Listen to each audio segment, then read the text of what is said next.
Newcastle Knights superfan Adrian Manca joins the ET Stand podcast next. For over 50 years, people have come to see the Sharks play. Talent, skill, speed, intelligence, elite-level athleticism. That's not these guys. Biased, one-eyed, opinionated, more often wrong than right. They make up for their complete lack of talent with pure dribble, gibberish, and enthusiasm. This is the ET Stand podcast. Welcome to the ET Stand podcast, the Cronulla Sharks fan podcast that lets its talking do the football. And look, I've been wanting to get this man on the show for a while, but I can't because he's a damn Knights fan. Probably the most knowledgeable rugby league fan that I know, and Blues Origin superfan, Adrian Manca, joins the ET Stand podcast. Welcome, mate. Thanks for having me, mate. I've been waiting to get on this. It's been a little while now, but we can talk about the Knights and your beloved little Sharkies. Well, that we certainly can. As the fourth-placed Cronulla Sharks welcome, what is the 10th-placed Newcastle Knights. I would just say on the cusp of the 8, on the cusp. We're just out the outside the 8 by 2 points and a shit differential. But anyway. Well, you know that we love the differential on the ET Stand podcast. One of our ongoing feuds is whether the differentials actually matter or not. What is it? The Knights have only won, one of the last 4 games, one of the last 5, something like that, only beating the West Tigers. You're not exactly in earth-shattering form as you come down to Shark Park PointsBet Stadium at 4 p.m. kickoff on Sunday. No, we're not great at the moment. But to be fair, I say to a lot of people, as the West Tigers make the Newcastle Knights look like premiership favourites. Like there's always the West Tigers, and they are a debacle, so they take all the shit away from the Knights. But look, no, our season's been pretty ordinary, so we aren't great. I think we've regressed, if I'm honest, in terms of season on season. But look, let's see. We're still a smoky chance to make the 8. I think if we do, we'll get... Are you holding on? I think, look, there's still a few games to go. I think it was, 4 games to go? We've got 2 at home, which I think are against the Dolphins and I forget who else. So we've got a couple that we could sneak at home. But look, we've got to beat you guys. If we don't beat you guys, season over. Season done. Yeah, we did the ladder predictors on the Tuesday night show for the ET Stand podcast, and one of the boys picked the Knights to make the 8, and that was predicated on Knights have to beat the Sharks this Sunday. Without beating the Sharks this Sunday, it's curtains for you guys, I would say. So yeah, I agree. So what are the Knights? Let's go bring up the team list. What do the Knights bring to the table? Look at this. You're going to love this. Look at this graphic. There we go. Oh, wow. What are the Knights team versus the Sharks? What do they bring to the table this weekend? What do they bring? Look, I think you'll know early on if the Knights are in the game. So there's 2 things that'll probably happen. One, if you take last week's game, you will know if Ponga's on. So I think the first set, he took a couple of hit-ups, had the ball in his hands a couple of times. You know that he's interested in playing. If he does, the Knights will probably turn on. So that's a really positive sign. So if you watch that on the weekend and he doesn't touch the ball early, then it's warning signs already.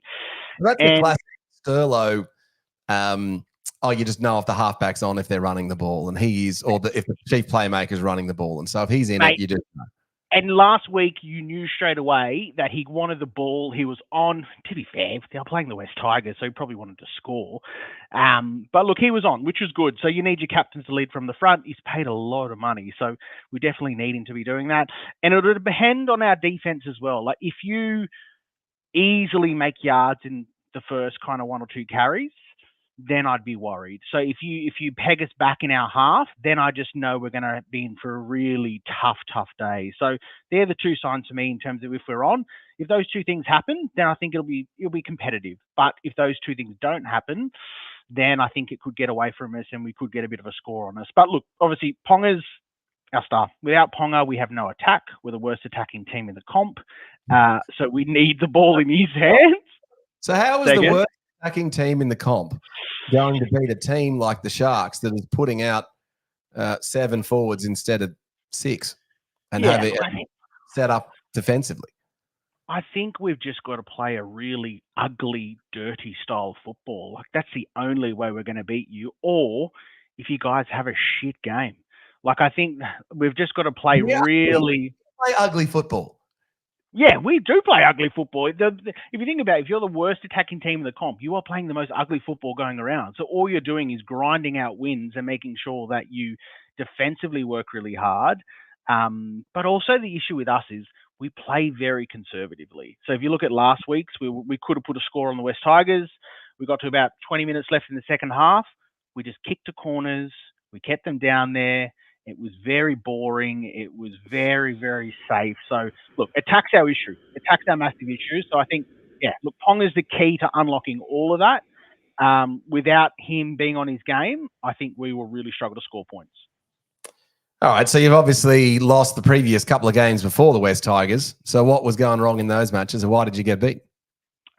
Look, I think we played really well against the Panthers. So, look, I think when you can be within 6 or 8 points of the Panthers, and if Nathan Cleary does something pretty special, I think you take that loss. It's okay. You're okay with that loss. I think there's been games where we have just not been in for the fight. We've lacked kind of that defense intensity.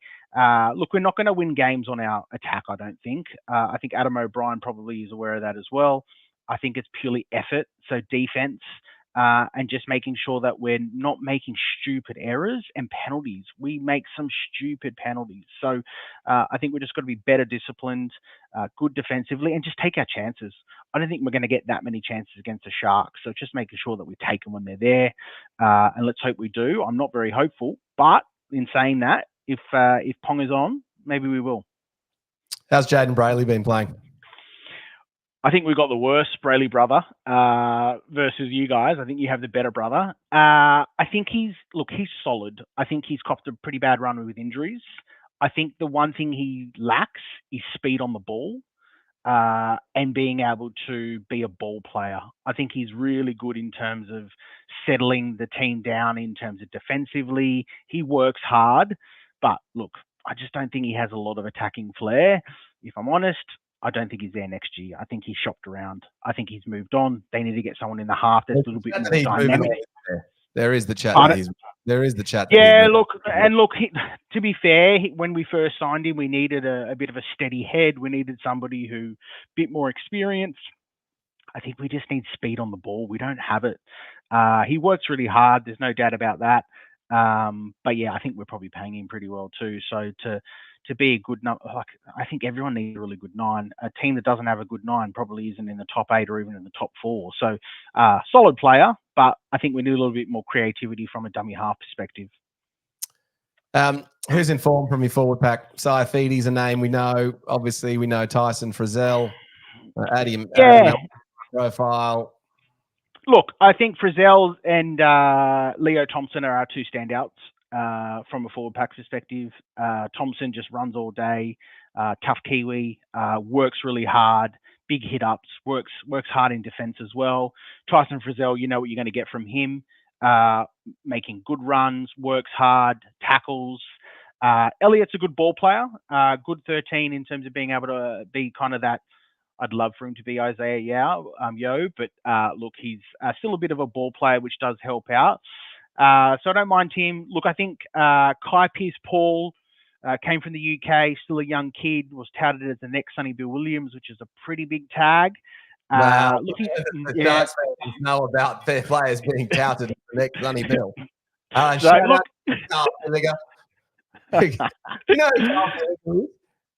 No? He was the guy that Ricky Stewart signed that was touted as the next Sonny Bill that we paid $200,000 a season to. He played 11 minutes against Penrith one day, and that's all he ever played, and we never saw him again. And he's a popular character on the ET Stand podcast. We talk about him a lot as the next Sonny Bill. So there's only been one real next Sonny Bill, and it's Carl Filliger. Look, to be fair, he's actually played all right. He's probably been our better kind of second rower. He's still young. I think he'll get better next year. I think the speed of the game and the defensive side of it in Australia versus the UK is completely different.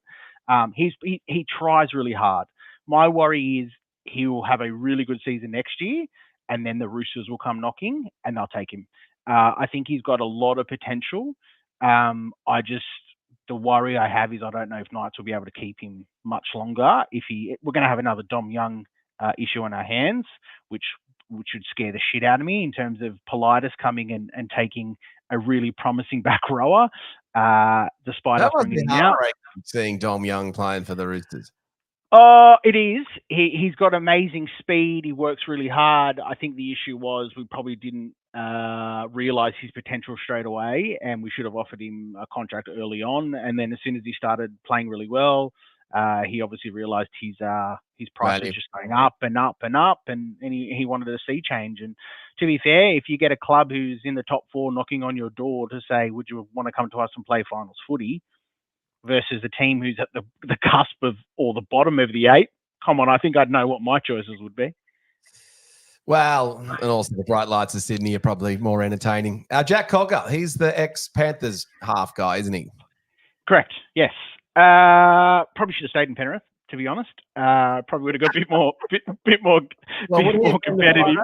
Would he have played 5-8 next season for the Panthers? I don't know if he would have played next season. I think they've got some upcoming halves that they'll probably prefer. He probably would have replaced Cleary when he was injured, if I'm honest. So he probably would have got a little bit more game time than what he has this year. Look, he's really struggled. I think to be fair, the issue with the Knights this year has been the halves. So it's been a bit of a revolving door. So the combinations really haven't stuck. So you've got Jackson Hastings, who isn't in the team. He's playing reserve grade. I think he's actually playing lock and reserve grade, which is interesting.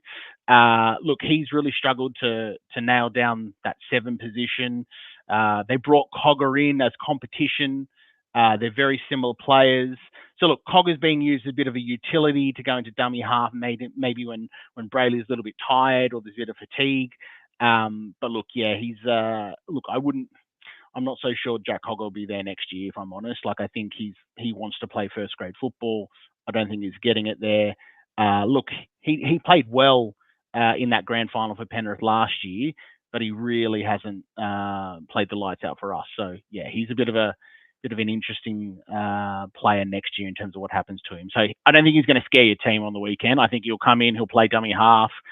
He might put a kick in or two, but I don't think he's going to dominate the game. So yeah, I'd put a line through him in terms of players to watch for, unless there's an injury in the halves. Yeah, line through him. He's not going to do much against you guys. The 15, 16, 17s, what's the makeup of them? Who are they? Look, Croker works really hard, young kid, effort player. Front row, yeah. Takes up the hard carries, bit of effort. Hetherington he's a front row, tough carries, but look, once again, I'm not sure he's the type of player that we actually need. So look, he'll do the tough stuff. He has a bit of a temper, can give away silly penalties. And then you got Brodie Jones, young kid, plays back row, can play in the middle as well if we need him to. Look, if I'm honest, the bench is a little bit weak in terms of impact players off the bench. So if you think about teams like you've got Talakai that comes off your bench that instantly provides an impact, I would say it's a bench that really lacks any impact. If we think about that utility, I wouldn't put like a Jack Cogger and the likes of some of the other utilities that come in and make a difference to the team. So on paper, it's a hard-working, boring team that we hope just grinds out a win with a little bit of flair from Ponga. So, look, the player that's on everyone's lips at the moment is Fletcher Sharp, who played when Ponga was injured at fullback. They've put him on the wing. I think he scored 3. He was the guy that saw out. What was it? Armstrong, who was the guy you gave us the tip at the start of the season. Correct. Yeah. So Armstrong, he had a few games, Armstrong, but he's gone to the UK for more money, even though he agreed to sign with the Knights. But look, I think the Knights just let him go because they probably knew they had Fletcher Sharp in the wings. And Fletcher Sharp was always the one they thought probably had the greatest potential. He's very, I'm going to put a big rap on him, but he's similar to Pappenhausen in terms of how he runs the ball and isn't afraid to take the cuff carries, has speed. And I think speed is the number one asset you need on a wing. You need a player who can really cut through a defence. So look, he's playing really well. He scored, I think, 3 tries on the weekend. Everyone's now pumping him up, giving him massive raps. But it was 3 tries against the Tigers. Exactly right. But look, there was one great tries against the Tigers. I could probably score 3 tries against tries. No, I couldn't. But no, he's a good young up and comer. So look, he'll work hard. He'll take the tough carries. He's got a bit of speed, so he might put a bit of footwork on your guys. Look, Gagai and Lucas, you know what you're going to get with them. The centers, they're just going to try hard. They're going to jam in defence. Look, Lucas was a back rower. They put him in the centers for best. So he's covering best. Yeah, and look, to be fair, he works really hard. So I think Dylan Lucas is one of those type of players you want in your team. Works really hard, still learning. Works really hard. You've said that a few times on this. We're a hard-working town, so it's more about a hard-working team. We don't have a lot of skills. We don't have a lot of flair. So, but look, Greg Marzu probably should be playing for the Sharks. He's one of those big, strong Polynesian wingers, runs hard, gets meters after carry, bit dodgy under the high ball. So it'll be interesting to see if your halves kind of test him. A few teams tried to test him early in the year. He's improved a lot under the high ball. But just Polynesian, really strong, works really hard. Kind of like your wingers in terms of, I think he'd definitely fit into the Sharks mold in terms of your backs, which are big and strong, taking those carries out of your 20. Listening to how good the Sharks wingers are, I finally convinced you that the Sharks are No. To be fair, I think your Sharks wingers are very good. They do a lot of the tough stuff that you need. So we'll get to the Sharks, but I think your wingers are pretty good. And then look, mixed bag. I think for us it's going to be the halves. Like I think Tyson Gamble, not a very flashy player. I'm not taking in my boots at the prospect of the Newcastle Knights halves here, mate, I can tell you. No, and look, Phoenix Crosland came to the Knights as a half. He played a few games as a half, didn't really set the world on fire. We made him dummy half last year when Brayley was injured. Played really well, like in terms of like tackled his butt off. Was really good in terms of speed of the ruck. But look, I said the halves have been a massive issue for us. So for us to kind of ignite our season and even make a run for the 8, they had to do something. And they've obviously punted Hastings to reserve grade, and they've put Crossland in there to get a bit of speed on the ball. I think we have no speed on the ball in halves, which I think for me, when I look at all the good teams, if you look at Cleary, you look at Hughes, you look at Munster, they just got speed on the ball. Even the Roosters, Sam Walker, they just got halves that want the ball. They're hungry. They're quick. We don't have that. But look, we've got a tough team. We'll definitely we'll know. I reckon you'll know within the first 20 minutes if it's going to be a tough game or it'll be a walkover. Well, the Sharks typically start very slowly, so the impact off the bench, and we'll switch to the Sharks team list now. Typically, you've got Talakai and Royce Hunt coming off the bench, but Talakai is now in the second row, with Teague Wilton not picked.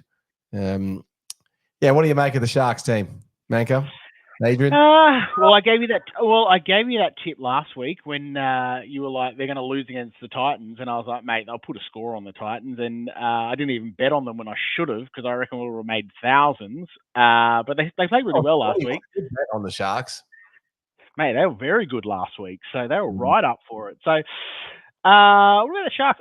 I think the Sharks are a really good team. I think you got a really balanced back in terms of your wingers and centers. I think are really, really good. I'd like your full. What do you think of Ramey? You obviously know Ramey, and you've watched him play a bit. Yeah, well, he was a fail at the Knights, wasn't he? Something happened with him and Nathan Brown. We don't really know what happened, but I think maybe this podcast could find that out. Actually, that would be interesting to see what actually did happen. I don't mind Ramian. I think he works really hard. He's tough. Like he's a tough player. He's got a few errors in him though, but I think he plays hard. My worry for your team on this paper is, I don't know how your halves are going to go. Like for me, Brayley at 7 doesn't really worry me one bit whatsoever. Like I think Brayley's not really playing 7; he's still playing hooker, and they're playing with one extra forward. So Brayley is still the hooker. But who plays 7? Who plays 7? Atkinson plays 7. So it's Who plays 6 then? McInnes. So it's Who plays 6 then? McInnes, but he doesn't really play. We just play with one, and we just stick with one side of the ball. That's why we just have an ultra defensive team. So for an ultra defensive team to play the worst attacking team, you guys just aren't going to score, because typically Trindle or Nico is our weakest defender, or Atkinson, and so we've taken one of them out because we don't have a half. So therefore our team's just more defensive, and so then we're just going to barge over the top of your mob with the likes of Talakai and Royce Hunt and Big Tommy Hazleton. Have you seen much Big Tommy Hazleton? I actually, he's a freak of nature, isn't he? So he's a try-scoring machine, isn't he? He's a cult figure, isn't he? Look, I think we will score against you, as much as you don't think we will. I think we will. A little bit of sprinkle, a little bit of Ponga magic, left side shift. I reckon we score. Every second that passes in this podcast, I think my just pro Sharks is just beating you down a little bit. You're like, nah, we're gonna get you. Oh, we're gonna. Look, I'm under no. Like I said, if we will know early on if the Knights are on. If they're not, then I think you could put a score on us. But if we're in the fight, it could be quite a close game. It could be high scoring. If it's a fast track, I think the weather's supposed to be pretty good. If teams are happy to give it a little bit of space, look, if we're going to score, I think it'll be Ponga that does something to make us score. I think the worry for me is if you beat us up in the middle and you bash us through the middle and then you go wide, I'm worried. Like, I think when we're under fatigue, we make some stupid errors, defensive reads, and we also give away some really silly penalties. So I think if you bog us down in the corners and really make it tough for us to get out of our own half, then I think it's going to be a long day for us. So the only good thing is, compared to Hastings, is Phoenix Crossland's got a good kicking game. So he's got a long kicking game, as opposed to Nico Hines, who has no kicking game, which we can get on later. Nico, we can get onto that. But look, I think it still should be a good game. Hopefully, I'm hopeful. Look, I don't go into many Knights games feeling overly hopeful, but look, for our friendship, let's hope it's a close one so that I don't cop all these abusive texts when it's like 60-0. Aren't you going to come down to the match with us on Sunday? I will see. I'll see how we go. There we go. Looking at the Sharks team, if you were like, Kalen Ponga is clearly better than any player that we have, I would say, in that, even if Nico was in it, wouldn't you say? You mean skill set? Yeah, just in terms of play, you would take. I don't think any of the Sharks get close to Kalen Ponga in terms of value. No. In terms of value, and if you're starting a franchise and you had to pick between the Knights players and the Sharks players, you're picking Ponga every day of the week.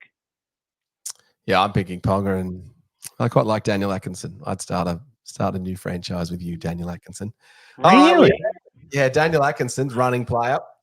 Fast, speed, great long kicking game.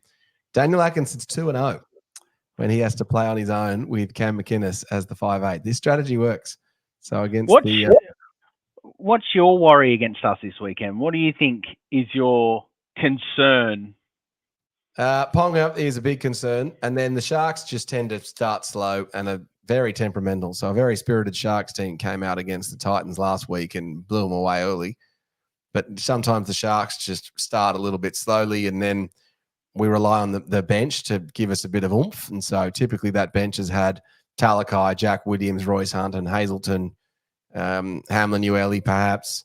Beryl and Billy Burns don't have the same impact off the bench yet because they're both relatively new players. I'm not sure they're going to certainly have the careers that, Royce Hunt or Hamlin Ueli is going to have, for example. So we just don't have that same impact that we have had previously.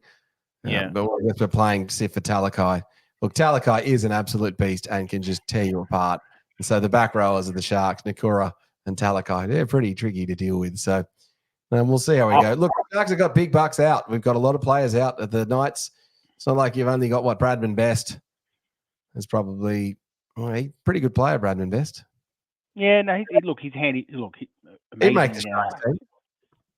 Yeah, he would, and amazing Origin performance, as we were chatting about last week. How good he was. Look, I love Nakora. I think he's a great back rower. Talakai I like too, but I actually prefer Talakai coming off the bench. In terms of when there's a bit of fatigue in the game, he comes in, runs hard, breaks tackles. I actually like him as a Knights fan being in your starting lineup.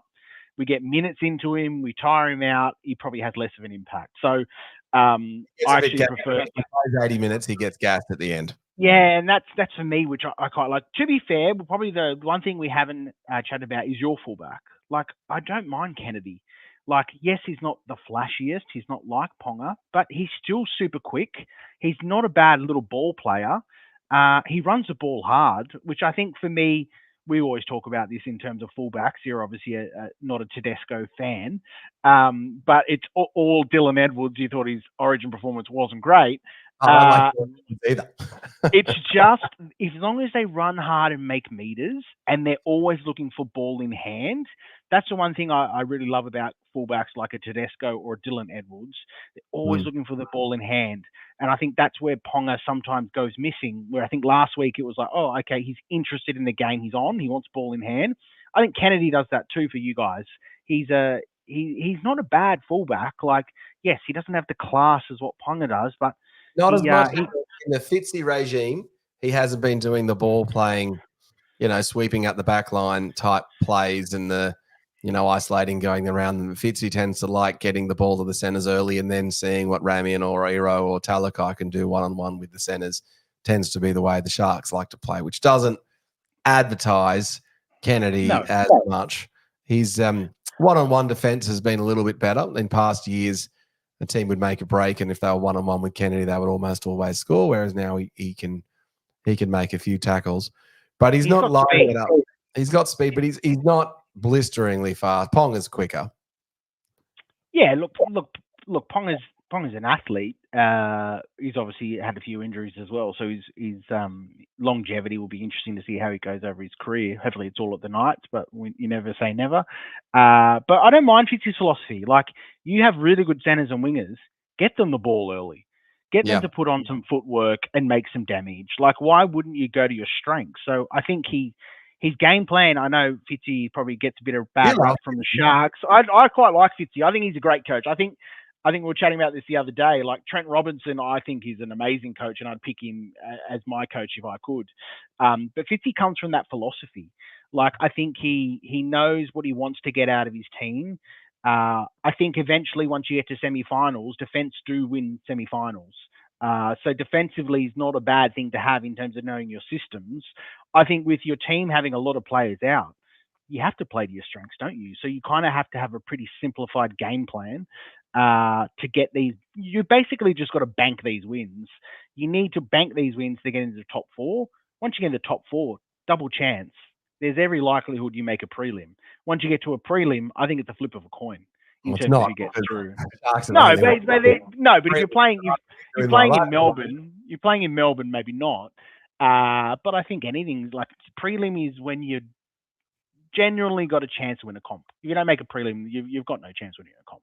Sharks, my pick was that the Sharks need to go to Melbourne in week 1 and beat Melbourne in week 1, have the week off, and then avoid the Panthers and then beat the Roosters or the Bulldogs, whoever comes through on the other side. So who's going to be top 4? It'd be what? Melbourne, Penrith, Sharks. Is it Roosters? And Roosters will be third. So the Sharks have got they got a few tricky games coming up. The Dragons will be spirited against the Sharks. Yeah. Then the Sharks have also got Manly away, which will be tricky for us to win. So we should only really need to win 2 of 4. Might be enough to get 4th, or should be enough. So yeah. And when's Nico back? Well, Nico might not be back until the finals. So we'll see how that goes. But I know you're dying to talk about Nico. So yeah. So a big theme on the ET Stand podcast has been the state of origin and the impact it has on clubs. And the Sharks fans have a considerable disagreement towards the state of origin, which is often captained by me, but actually I've been overtaken by one of my hosts in terms of their dislike for origin. Firstly, Adrian hates it when I don't support New South Wales because they don't have any Sharks players. What do you make of, what's your take on Nico Hines and the whole origin fiasco for the Sharks? Look, I think let's start off by your philosophy around supporting in State of Origin is completely flawed. And I will never understand it, but we can pack that away for an Origin podcast, because I think it just makes no sense to me. I just support whichever team has more Sharks players. I think that's ludicrous. But anyway, the Blues won this year, so I couldn't give a shit. The Blues won, and we won up in Suncorp, so that makes it even better. In terms of I think, if I'm honest with you, I think what happened in Origin was shit for Nico. But I think you can see the distinct difference that Moses made when he came into the team versus Nico Hines. His kicking game was much better. He was much better on the ball. I actually think, and I'm not a Sharks supporter, so I can kind of go in this little bit unbiased in terms of I don't have any agendas on Nico Hines. I think getting the injury is probably the best thing that happened to him, because I think if he'd gone back from Origin being dumped and having an absolute shocker to then going to club footy and then struggling in club footy, where everyone would have been on his back going, actually, he hasn't gotten over Origin.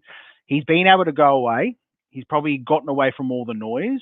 New South Wales won, so it's less of an issue now in terms of what happened in the halves. He's probably gone away going, you know what, I'm going to try and reset myself, get my body right, get my mental state of the game right as well. And I actually think he'll come back. This is my prediction, and he'll have a blinder. I think the pressure valve would have somewhat been released. I think there's always going to be the lingering thing in his back going, am I good enough for Origin? And if I'm honest, I think... I don't think he is good enough. Like, I love you, Nico, but it's pretty like Cleary and Luai and Moses. Moses is not as good as Cleary and Luai. No, I think Moses was that much better than Nico. But New South Wales still win game 2 and 3 if Nico's in that team. I'm not so sure of game 3. Game 2, yes, they destroyed them. But look, I think he's definitely in the top 5 halves of Origin if you think about it in terms of... If you were to rate the halfbacks, where does Nico sit for yours? Cleary's one. In terms of New South Wales or in terms of total comp? Total comp. And splitting Luai out as well, because he'll play for the West Tigers next season. So you've probably got to go... Cleary's number 1 by far. I would probably say Jerome Hughes is number 2 for Melbourne. I would say 3 is Luai. I think his Origin performances as a 7 were pretty bloody good, to be honest. Like he did a very good job in terms of taking over that team, even though Moses was there. And when he's played 7 at the Panthers, he's done really well. 4th, I would probably say as a half, you'd probably say Sam Walker, if I'm honest, in terms of being a young up and coming half. He's played pretty well. He's improved a lot from last year. Who's that? And then 5 would probably be Mitchell Moses. I would say, I know Para's had a really shit year, but his Origin performance was pretty bloody good in terms of those 2 games. Even got man of the match in one of them. And then you probably sit Nico about 6th or 7th. Like I think. And Cherry Evans. Ooh, I don't really like Cherry Evans, but look, I think Father Time is coming for Cherry Evans. Like I think Cherry Evans has probably got 1 more year left in him. I think even on some of the games I've seen, he's chasing, he's scrambled. It's just getting a little bit slower. Like he's been such a good player for such a long time. I think Father Time is definitely coming for Cherry Evans. I think either this year or next year will be his last year. Reynolds, very injury prone, but in these days a very good half. I'm not a huge fan of the South's halves. I'm not a huge fan of them. So look, I think Nico's he's definitely above 10. Or 6. He's above 10, but he's not in the top 5. I'd say that I was going to say, you got to remember he was up in the Daily M's last year or the year before. He won the Daily M of the year, didn't he? He won the Daily M the year before. He last year, wasn't he? Yeah. So he's on his day.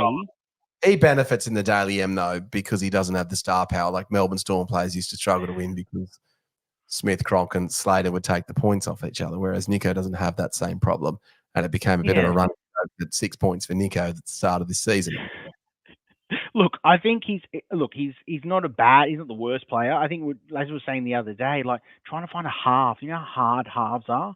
Like they just don't grow on trees. So to have a top 10 half most teams would be killing for that or overpaying for that, which is what the West Tigers are doing to get Luai. They're paying him a bucket load of money to go from Penrith. So, look, I think he's there. I think, to be honest, I think his time off will be the biggest blessing for him. I think he'll come in at feeling refreshed. As long as you make the top 4, you get double chance. And then I think he'll give it a go. The only worry I have is his kicking game's not great in terms of he doesn't have a lot of depth in his kicking game. You need depth in kicking game to get field advantage. And when the only caveat I would say is when you get to semi-final football and those pressure moments, do I trust him? Hell no. So if there is 2 minutes to go, down by 2, on the try line, do I trust him to pick the right player, the right pass? I'm not sure. Well, he hasn't proven himself over and over again. He has done it a couple of times with the Sharks, but there was notably the Bulldogs match where we lost to the Burton field goal, where Nico came under a little bit of fire, which was in and around that state of origin time. So to your point on Nico having the time off, look, I think it's a big bet. Sharks going for Nico. I think there's not an abundance of halfbacks, and if you were to rate the top 8 versus the performance and quality of their halfback, the correlation there is pretty telling. Cleary and Hughes are the best halfbacks, and then Walker's been pretty good, and Nico's kind of after that, and Burton's also not too bad other than that. And so Cherry Evans comes in after that. So, it's like, yeah. Yeah, I was going to say you might be paying him a bit too much eventually, which is the only worry in terms of if he doesn't deliver Nico, I think you're paying him quite handsomely as well. He's a very handsome man, so we get a lot back for the sponsors because Nico's on every single damn post. I'm driving up Military Road. Yeah, here's Nico Hines on the KO Sports thing with the Aramax sponsorship. Seems like a good guy though. Seems like a really good guy. Lovely guy. I believe in you, Nico. I don't think it matters. Who cares about state of origin? The Sharks fans think state of origin is rubbish anyway. So I'll just up for the Sharks to win. I just want to win one playoff game this season is my goal for the Sharkies. Having not won a playoff game yet, I think one playoff win would be big for us. And then we go into next season with a rejuvenated Nico Hines with more experience. We've got Aiden Fanua-Blake, the big bopper forward will be salary cap wise as strong as I think we can be. We'll still have Royce Hunt. So I think we're building towards next year. Anything else from you, mate? I was going to say, why are you thinking about next year? You're in the fight, mate. You're in the fight to be top 4. Don't even worry about next year. No, we're just not quite. I'm the pessimistic one with the Sharkies. Some of us are black, blue, and white through and through, which I am, but I'm just the honesty broker of the ET Stand podcast. And I know what a winning Sharks team feels like. I would love to be proven wrong, but I just can't see us getting past the prelim. It'll be very tough for us. But who do you think you play first round of the finals? I think the Sharks finish 5th, so we'll play the Cowboys. Who do you think is going to be in the top 4 then? I think Manly will be 4th. Manly will beat Manly will be 4th. Manly will beat the Bulldogs, and Manly will beat us on the last day. Manly will win out. Really? I think Sharks will make top 4. I think you'll be 4th. I think you'll probably play Melbourne. I think Melbourne tonight's game will be a ripper between Penrith and Melbourne. It'll be a ripper of a game. It'll be so good. I think Melbourne win the comp. And then I think you play Melbourne. Oh, minor premiership. And then I think in terms of who wins the comp, I think it's Penrith and Daylight, to be honest. Like, I think just what they did on the weekend against Parramatta was just like, it was amazing how quickly they didn't panic. They were down by a lot and they literally just turned it on and literally they're also down against Parramatta by 14 points.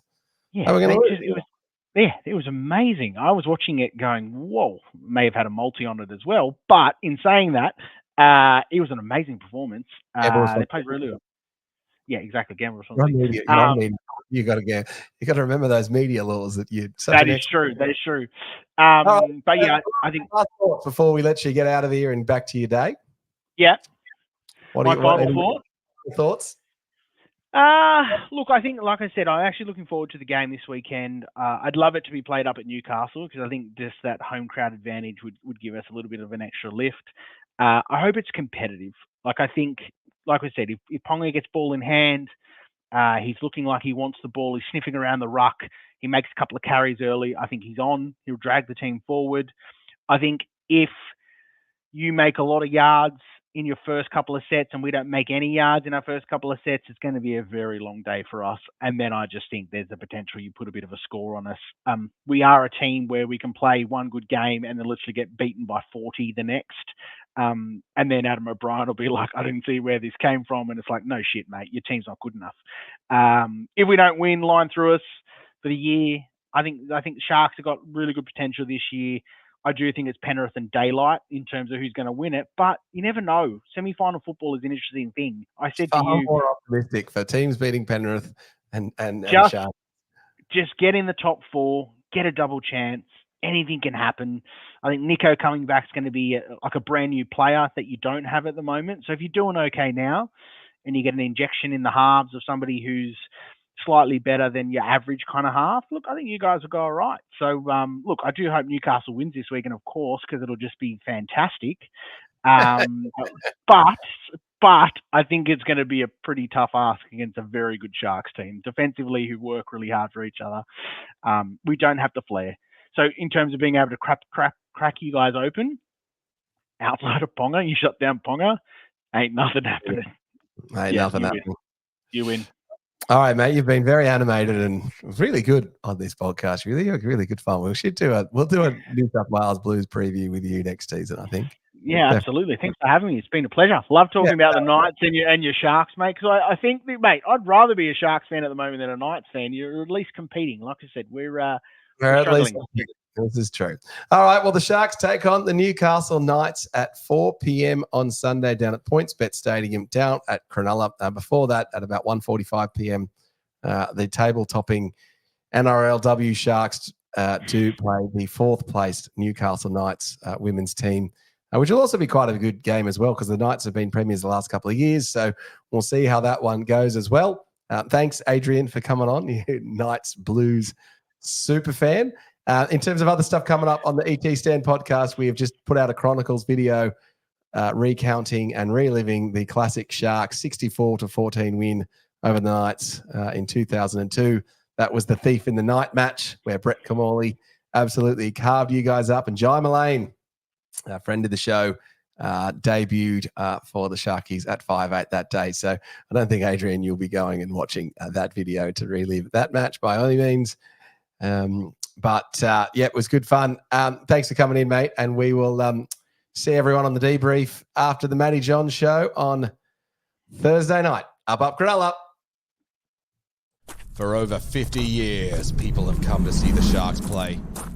Talent, skill, speed, intelligence, elite-level athleticism. That's not these guys.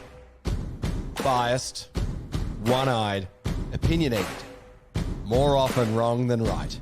They make up for their complete lack of talent with pure dribble, gibberish, and enthusiasm. This is the ET Stand Podcast.